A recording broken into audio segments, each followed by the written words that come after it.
Hey, what's up everybody? RJ back with another video, and I just want to talk briefly here about the Xbox One and the PS4. Everyone seems to be giving their opinion on it, and I'm just going to give mine really quickly.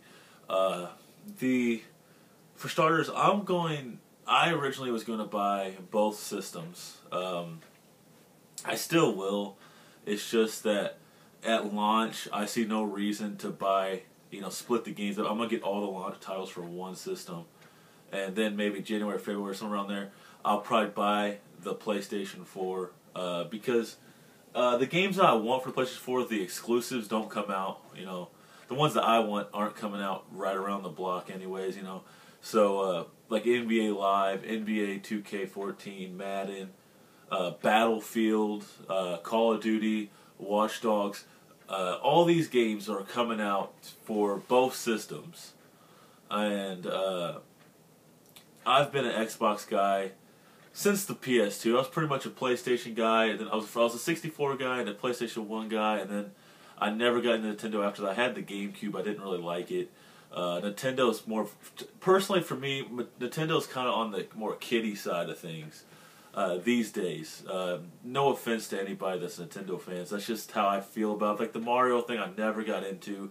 The Zelda thing, I just don't like the real cartoony games. I like the more realistic, like Call of Duty, like the graphics mean a lot to me. I'm that kind of a gamer that wants all of that kind of stuff, And the Xbox One, to me, don't get me wrong, there's a lot of downsides to the Xbox One. The no used games, right? That's a big problem for a lot of people. The internet on all the time, that's a big problem for some people. They don't like the idea of having to have the internet all the time. To me, that don't mean a thing. I couldn't care less. I rarely buy a used game anyways, and I rarely trade a game in. I mean, I do it, but not very often. And the only time I ever really traded games in was when GameStop had like that 30% extra on top of your power reward and stuff like that. I would consider trading stuff in then, but I'm not the kind of guy that trades stuff in on a regular basis, and I buy almost every game new because I don't like waiting around on games. When the game's interesting to me, I pre-order it. I buy it, I pay it off, I go pick it up on midnight launch. So buying new games is not a big deal to me. So personally, I chose to go with the Xbox One because the PlayStation 4, there's nothing wrong with the PlayStation 4. This is just a personal preference. Clearly, the PlayStation 4 used games, you can trade your stuff in. That's a big deal to a lot of people. So I understand completely why they went with it. But I just think the Xbox One, to me, is more future-proof than the PlayStation 4.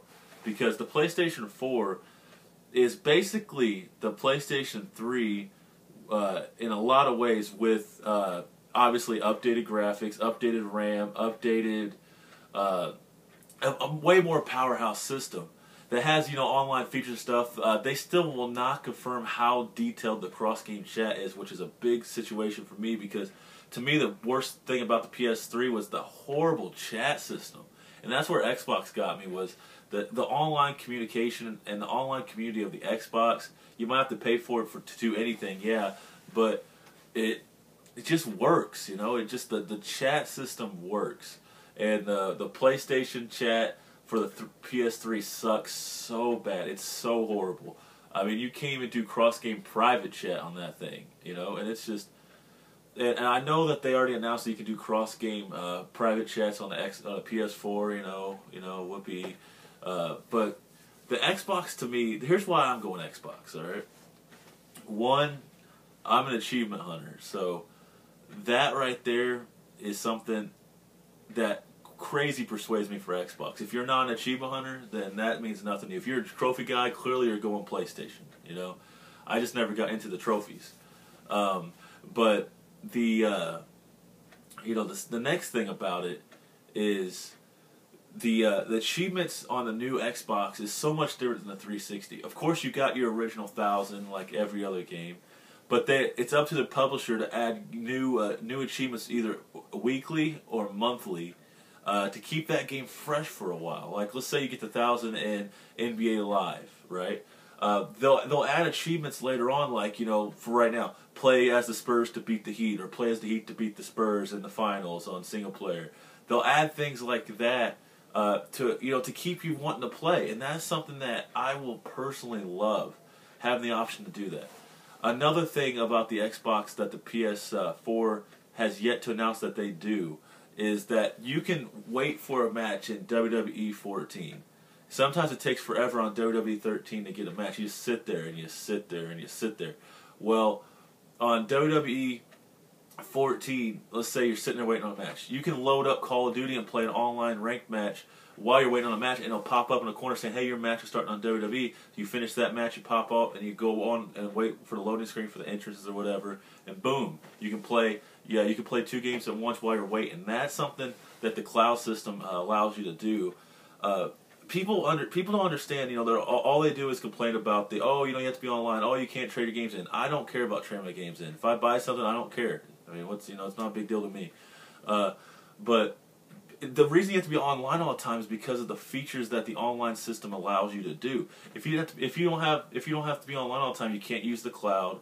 You can't use this, that, and the other. I mean, if it's that big of a deal to you that you can't have internet all the time, then you don't need that anyway. Stick to 360. Go to PS4. But for most people, it's not that hard to have an internet connection at all times. I've never had a problem with it. If you don't have internet, if my internet went out, I think twice in the 8 years or whatever the 360 was around, and since 05 or whatever that was. But when it goes out, I just go watch a film. I do something else for like an hour or two when my internet comes back on. But I mean, I've never had a period where my internet's out for more than 24 hours. Because then that's when you can't use your system after 24 hours. But in this day and age we live in, most places have internet unless you're in the desert or in the country in some place where your internet's not that fast, or you don't have really internet access. And then PS4, there you go.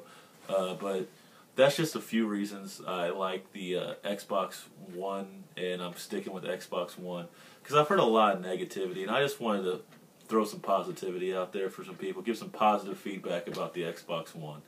I hate the Kinect. I never liked the Kinect. I know you have to have that crap on, but I know there's settings where you can change things on the Kinect and make it so it's pretty much just there for either voice recognition or just to be, you can pretty much disable most of the features, which is what I'm going to do because I hate Kinect. I'm not going to use that. If it came to the point where you had to have Kinect on and used all the time, I wouldn't use it. But they already confirmed that you don't have to use Kinect for anything really. Even when like shout out things, they'll have prompts on the screen where you can choose to use a button instead of shouting. So that's fine with me. I mean, I get that's extra $100, but I mean, you get the Kinect. For those of you that want the Kinect, that's no big deal. For those of you that hate the Kinect and hate having to be online all the time and hate the fact that you can't trade your game in because you want to get money out of your games once you beat them, then definitely go PlayStation 4. I mean, it's just a preference, guys. To me, I'm going to Xbox because I like the things that they're doing. I like the idea that the online and single player and everything is all mashed together. I like some of the exclusive titles that Xbox is getting. I like I like all that stuff. And the PlayStation, I have nothing against PlayStation. I'm getting one of those too. But I'm just explaining to you guys why I think that the Xbox One is a step in the right direction compared to the PS4, which is a step in the same direction that we're at right now with just newer games with better graphics and stuff. Don't get me wrong, the PS3 is definitely is a downgrade from the PS4. The PS4 is head and shoulders above that, and they're doing a lot with social media, and they're doing a lot with all these things. But to me, Xbox is doing something completely different. It's obviously a matter of taste. You either like it or you hate it, it seems like at this point. But that's just how I feel about it. The idea that Xbox One lets you choose your preference of region. Let's say you want to play with people in your state. You can go as far as detail as you want to connect to people in your state, wherever you live. You can change the age bracket of what age you don't want to play with squeakers on Call of Duty. You can switch the age bracket so you run into people around your age to play with. I mean, that's just little things like that is what makes me pull toward the Xbox One. But thanks a lot for watching this. Let me know what you guys think. Most of you guys are probably PS4 guys. If you're a PS4 guy, leave a comment. Tell me how wrong I am and about how great the PS4 is. And which the PS4 is good. It's not a bad system. I'm getting both of them, but I'm just explaining to everybody why I like Xbox One's system a little bit better, and why I'm choosing to go with that at day one and get all the pre-orders for all the games, all the 12 or 14 whatever release launch titles there are on that system. You know, all that on there. Thanks a lot for watching this video, guys. I'll talk to you guys later. I hope you guys enjoyed this discussion about the Xbox One and the PS4. I might have said PS3 a few times accidentally. If I did, just ignore that. I'm just, just thinking off the top of my head here. But once again, let me know what you guys think. Leave me a comment. Follow me on Twitter if you want to, say something on Twitter to me about, the PS4 does this and the Xbox doesn't. Just say something. It's XRJX720, just like the YouTube name, guys. It's at XRJX720. I want to thank you all for watching this, and you all take a good day.